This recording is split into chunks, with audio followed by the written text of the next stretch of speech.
Oh, and I do want to mention with the tight end offer, we did switch position coaches. So Cody Woodiel, as I believe you say his name, he is now our on-field tight ends coach. He was helping last year with a lot of recruiting situations.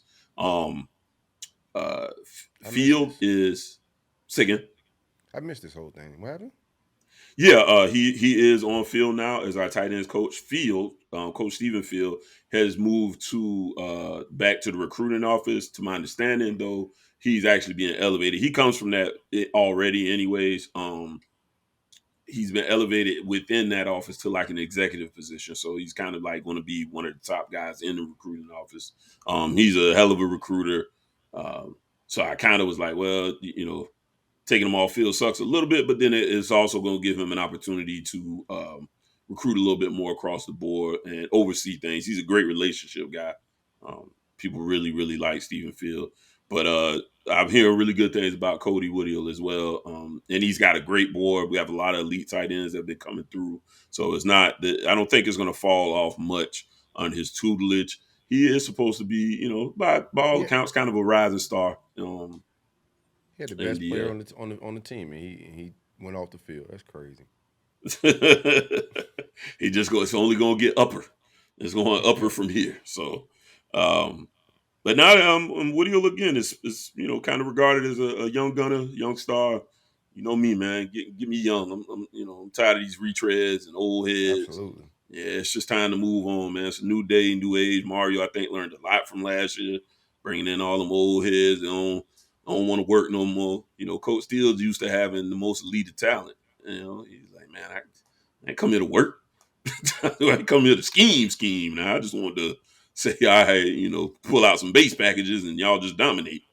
Um, so yeah, that is an update with the staff. Not a major change because he was already off field. It's just basically swapping out guys in that position. But back to some more visitors. I guess we'll hit the biggest one that has already occurred. Would obviously be 5-star David Stone. So it was his back-to-back visit. This time he came back with the family, and things went awesome, man. It was essentially, the whole word was basically got to get that family convinced that this could be a spot.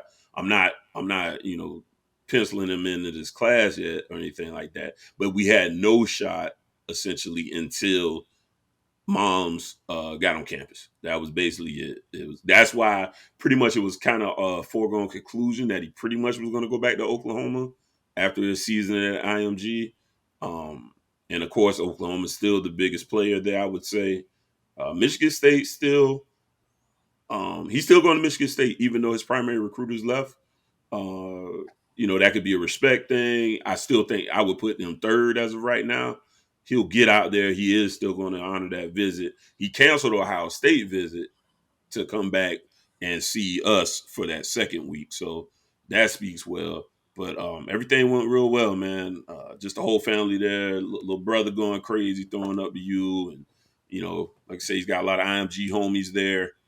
So they definitely helped themselves a lot.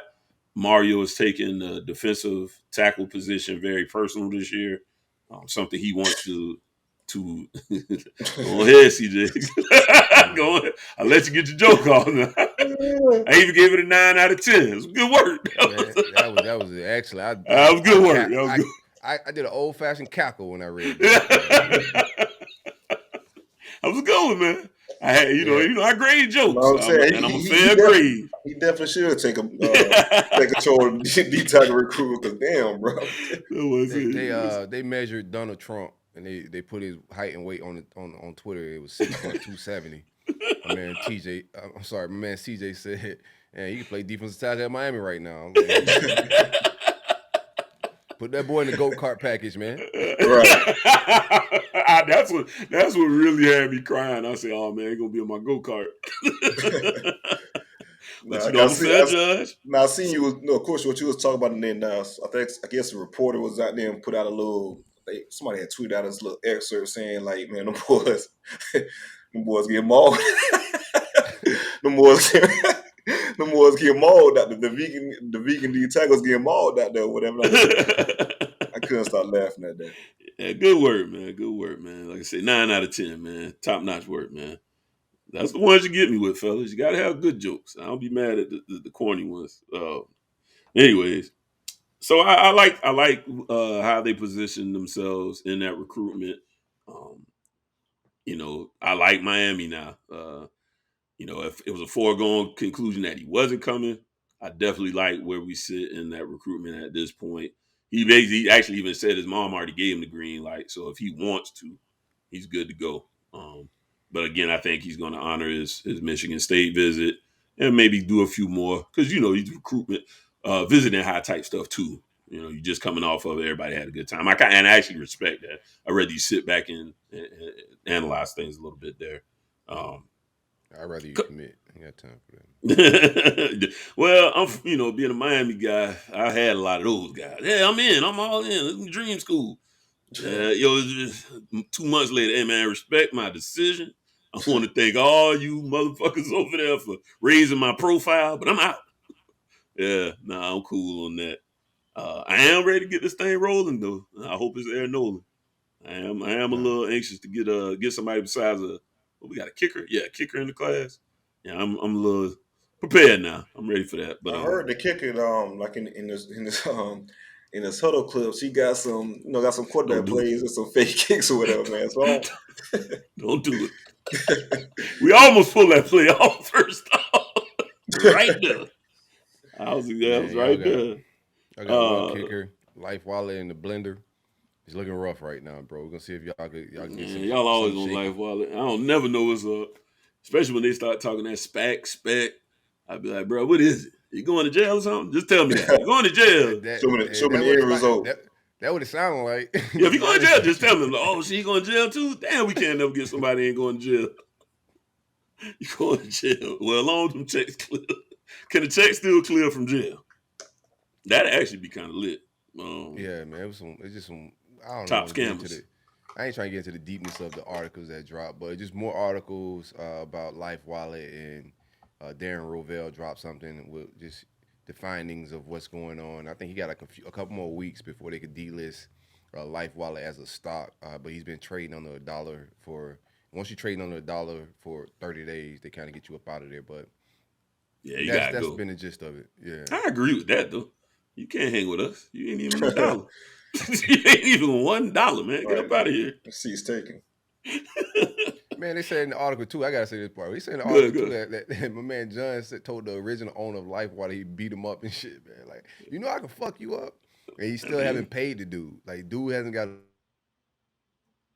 Oh, fell out. You just see, I done told you about talking about Uncle boy. Plugged in. Cut your water off. You know what I mean? Uncle, turn your water off, boy. He get addresses and everything. You know how Unc do it. Let me say you do it. Just come on in here. A couple other high profile guys that came through, important guys that have been through recently. LJ McCray was up here at the same time, out of Mainland and Daytona Beach. Big kid, 4-star. My guy. Yeah, I knew it. I was like, I thought he had on a Bethune shirt too. I guess that's they school colors as well. Nah, it may have been the Cookman shirt because their school colors are blue and gold. Oh, okay. Yeah, Malin Bucks. Yeah, he came through. Again, just another great time. Like I said, that's why I'm waiting on these kids to be like, man, these guys stupid. Jason Taylor don't know what he doing out there. Right. Just fumbling around, keep talking about he got a gold jacket. Who cares, man? I go get me a gold jacket too. Right, keep it G. Yeah, but give me something bad. Yeah, I want to hear, but you can't, man. You gotta keep the relationships good. You never know who you're gonna run back into. Yeah, he came through interior, 4-star interior offensive lineman, Jason Zandamela. He'll know too. Don't worry about him. Yeah, I'm pretty sure he's probably gonna be a no. I was actually about to say that 6'3", 285. I did want to say something about LJ. I think you mentioned his size. I think LJ is going to he's going to grow into a defensive tackle, in my opinion. Yeah. I saw a picture of him. He's big, and just the frame he had as a kid. Dad is a big dude too. It won't surprise me because Dad's about 6'3", 6'4", a big guy too. Won't surprise me at all. Well, I'm not surprised. I know for a fact that LJ, his frame wise, he's going to go into athletic defensive tackle. Yeah, I could definitely see that. Yeah, Gabby got a couple of picks of some of those guys coming on campus, and yeah, he a grown man with it already. He's very much. You got that, you got that triangle shape already. He looked like a grown man.